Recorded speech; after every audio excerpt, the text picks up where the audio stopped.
Subscribe to our YouTube channel and press the bell icon to get the latest updates.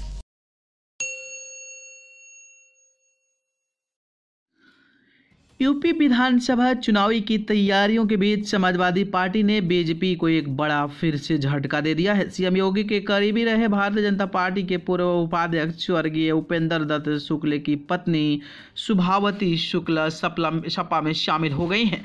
इस बीच खबर आ रही है कि पार्टी शुभावती को गोरखपुर शहर विधानसभा से सीएम योगी आदित्यनाथ के खिलाफ चुनाव लड़ा सकती हैं और ये भी खबर आ रही है कि अब जो टिकट है वो शुभावती शुक्ला को कंफर्म हो चुका है।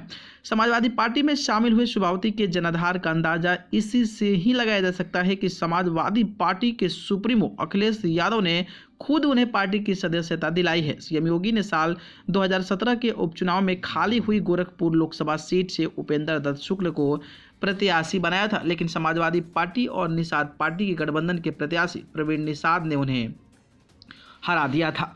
शुभावती शुक्ला अपने दोनों बेटे अरविंद दत्त शुक्ला और अमित दत्त शुक्ल के साथ समाजवादी पार्टी में शामिल हो गई हैं। उपेंद्र दत्त शुक्ला का करीब 1.5 साल पहले बीमारी के चलते निधन हो गया था। उपेंद्र शुक्ला एक बड़े जनाधार वाले नेता थे। सीएम योगी ने अपने इस्तीफे के बाद उपेंद्र दत्त शुक्ला को अपने उत्तराधिकारी के तौर पर सम्मानित किया और उन्हें सदर सीट से उम्मीदवार बनाया था।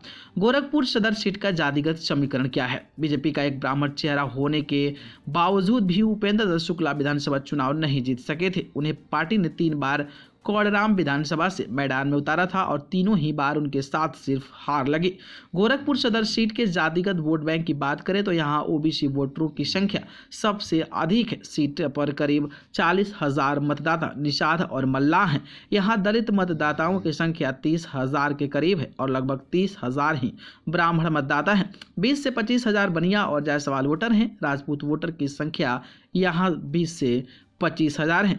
अब देखना दिलचस्प होगा कि आखिरकार इस चुनाव में जब योगी आदित्यनाथ के उत्तराधिकारी की पत्नी चुनावी मैदान में आती हैं समाजवादी पार्टी की ओर से, तो ये लड़ाई कितना ज़्यादा दिलचस्प होता है। खैर, इस पर आपकी क्या राय है कमेंट बॉक्स में बताइएगा। धन्यवाद।